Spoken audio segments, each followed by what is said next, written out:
What is going on, everyone? My name's Boit, and I'm back with some more Age of Mythology.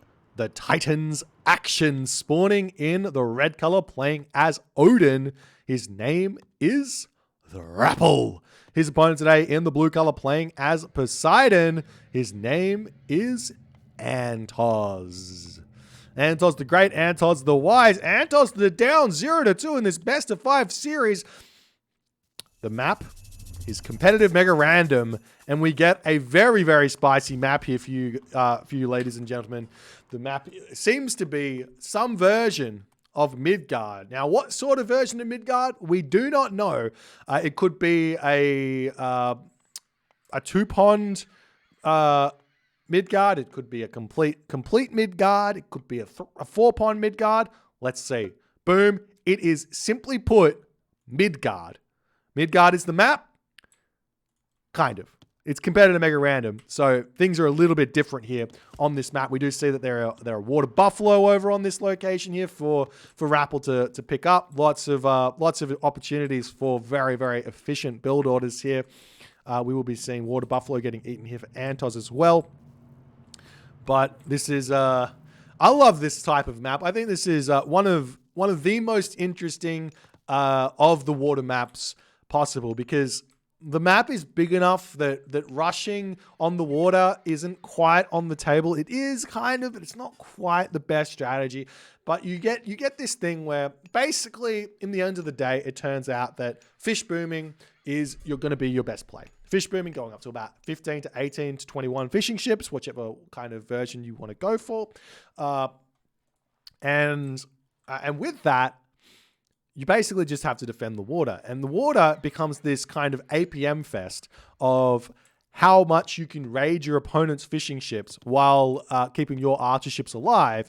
Because you can't really push in and actually fight the enemy archer ships. So it ends up being like a raid fest, which is really, really fun to play, really, really fun to watch. While also on the land, you have to make these decisions about how you're going to spend all of this extra food, wood, and gold to have a good time. So we'll have to wait and see how these guys are going to go. Now, I think that a lot of top players, whether they're right or not, I don't think they're right. I'm gonna start out right here and now and say a lot of top players believe that Greek, especially Zeus and Poseidon, are very, very good on competitive mega random. They are very, very strong gods on this sort of a map. Not competitive mega random, on Midgard. But I don't think it's true. I think that Norse, I think that Thor, I think that Odin, I think that even Loki, really strong on Midgard because of the fish boom, because of how strong the early game can be if you can macro it well and you get yourself out a good build order. If you're really in on what you need to do with Odin, it's a very complicated build for the most part with your Norse, so you have to play it really well, really nicely. But if you do it well, you should have no problems in this sort of a map. So you do see Rapple making a decision to come up to the top side of the water here. He definitely needs to go up this side, but he hasn't quite scouted that. So he's sending an Olsuck up here to grab this fish. It's not really that important. The reason why I think Norse is pretty good, especially, well, let's just say Thor is really good because Thor's economy is really good here. You get cheaper dwarves, you get everything you need. You get the dwarven gold mines, really good, really good starting build. But Odin and Loki here are really good because they have access to Njord. Njord gives you a Kraken. Njord gives you immediate pressure on the land with the trees and the mountain giants and everything else. Also, you get access to Tyr, and also you get access to Rag if you're playing Odin. So you can make a lot of decisions where that's concerned to get some nice wins. So we'll have to wait and see how this game's going to shape up as Rapple here, building out his fishing ships, trying to get to the next age. 4:15 is about right here for Rapple. Antos has gone incredibly fast to the second age here. Is he rushing? What is his play? He's got thrown up the docks. He's only got 10 fishing ships here. I think... Wait, is he building boats here? No. Centaur is out. Atlanta. Theseus is out. What is he doing? If you're Rapple right now, you're going to be scratching your head. You have to figure out what Antos is doing immediately here and attempt to defend it. Now, the gold mine is back. There's a safe tower here for Rapple. There's obviously the villagers on the front here are a little bit oddly placed. As the Hearse are going to be moving forward here, we will have to see some villagers getting pulled back here to try and keep those ones alive. As this villager getting close to falling as the Hearse moves forward there. And we do see Trireme. Trireme are coming through. And Rapple is going to have to somehow deal with these early heroes harassing his resources and deal with the attack on the water. Now, the thing you have to do here is not panic from Rapple's perspective. Just keep playing the game how you will. Kind of even ignore the water for a little bit here and just garrison fishing ships while just play the game. Getting to the heroic age here is going to be enough to hold the water. Get out of Kraken. You don't have to hold the water crazily. You don't have to overcommit to it. You could possibly even just take the villagers off of wood here, put them onto food, and just go straight to Njord. So we will be seeing throwing away a longboat there. This has given Antos a lot of advantages here because now he can just come out and start sitting under these docks. Basically, what you want to do with these initial longboats on the defensive side of the play is actually just garrison them into your dock. And that's going to allow your opponent to walk forward. They see the fishing ships. You garrison the fishing ships. They move past your dock and then you pop out and you've cut off reinforcements from coming through there.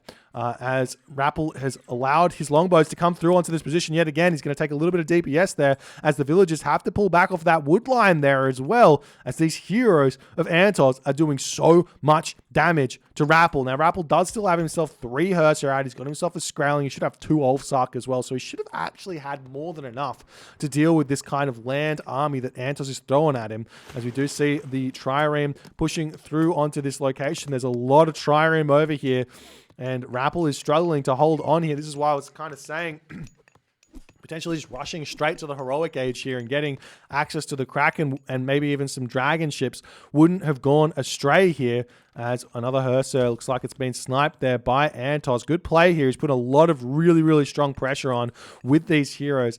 Another option is simply to just not build any longboats, get watchtowers. Just simply get watchtowers. You know you're ahead because you've got the fishing ship lead here. So just get watchtowers, and this hero attack, these hero shenanigans just don't do anything. You don't even have to build any Hearser to defend because you just get watchtowers. But we will be seeing fishing ships just garrisoning in, popping back out, trying to play defensively here as best as they possibly can. As now it looks like Antos is able to actually utilize his Trireme to sit in this position and harass the villagers of Rapple here. Rapple is not going to be able to defend this gold mine. He does have another gold mine over here that he can just simply move to. That's going to be more than far enough away from the shore, and he can defend where that's concerned. Rapple's getting closer and closer to be able to advance to that next age as the villagers coming through here. Rapple is not managing to play around this kind of pressure that Antos is putting onto him well enough here in this game, as the Hearser pushing through the longboats will be able to win this fight here. He does throw away one of those Ulfsark in that position as the Trireme breaking through here. There's more of these longboats popping out to try and defend on this position as the Hippolyta and the Theseus getting pushed back. And do we see any sort of armory up just yet? No armory here, as Rapple is still attempting to hold onto this water here as best as he possibly can. He doesn't quite have the ship. Well, he kind of has the ship numbers. It's 4-4 as more reinforcements are coming through. Antos coming through with his Triremes to reinforce himself yet again as the unit's getting chased away here. And we do see a longhouse getting dropped down onto this position. Hey, thank you so much for the raiding party. Give You Anxiety. Hope your games were going well. For those of you who don't know, Give You Anxiety is a Age of Empires 4 streamer, I believe. So definitely check his content out if you want to watch some Age of Empires 4. As Aphrodite is now coming through. Antos is not even gone through Dionysus here. He's in such a commanding position right now. He's playing this one so well. As we see an armor coming up for Rapple here. as well, as Rappel going to be very late to this heroic age. He should have been in the heroic age. Probably, I would have said 8 minutes. At 8 minutes here would have been a good heroic age here for Rappel. But 10 minutes and 15 seconds, it's not what you need here against these archer ships. And you can just see, look at the damage that the pressure that these archer ships are actually able to put on. Nothing. They're really not able to do anything here. And this is a decent amount of archer ships as well.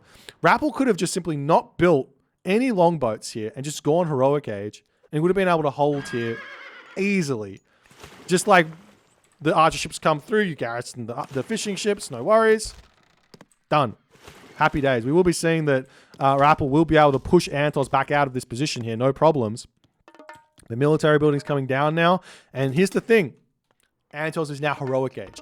This is the first time in this series that Antos has been able to have heroic age and be able to make Hypaspis. And you're going to be able to see why I think that this is such a vitally important part of the Greek game plan, is to get these military buildings down, get the Hypaspis, get the hoplites, get the infantry out, and cause problems onto the Odin game plan here, the Odin army. We will be seeing a town center coming up here. This is a very, very risky attempt here from Rappel. He does have the longhouses, but he doesn't have frost. So getting this town center up is going to be very, very difficult, as we do see the Kraken. Where is the Kraken at?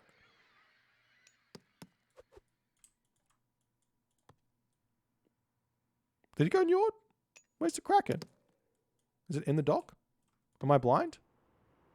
Red dot? Red dot? Red dots? Red dots? Oh, he went Skadi. Oh, never mind. He went Skadi. He clicked Njord. He clicked Njord and then he cancelled. He trolled me.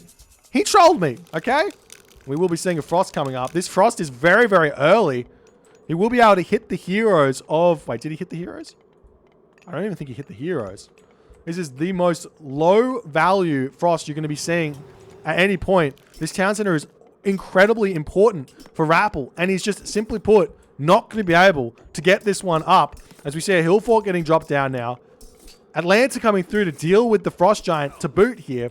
And Rappel is in for a very difficult position here. We will be seeing Forest Fire getting dropped. That'll do a little bit of damage to those frosted units on this position here, as all of the infantry units have been taken off of building this town center, and Rappel is in an incredibly difficult position right now. The hill fort going to be coming up. The gold mine is going to be the next target here, as Rappel is desperately trying to get himself up a hill fort in this game. But right now, he needs throwing axemen for the hoplites. He needs raiding cavalry for the Hypaspis, and he just does not have the longhouses up here in this game. He's in a very, very difficult position moving forward here, as the Old Sark's going to start taking out the hoplites as best as they possibly can. We've got some Hypaspis coming in here to try and hold on to this position here, as the Hippolyta coming through, and Rappel here has got nothing remaining. He's raiding the fishing ships as best as he can, but there's just nothing left here. He took the greedy option,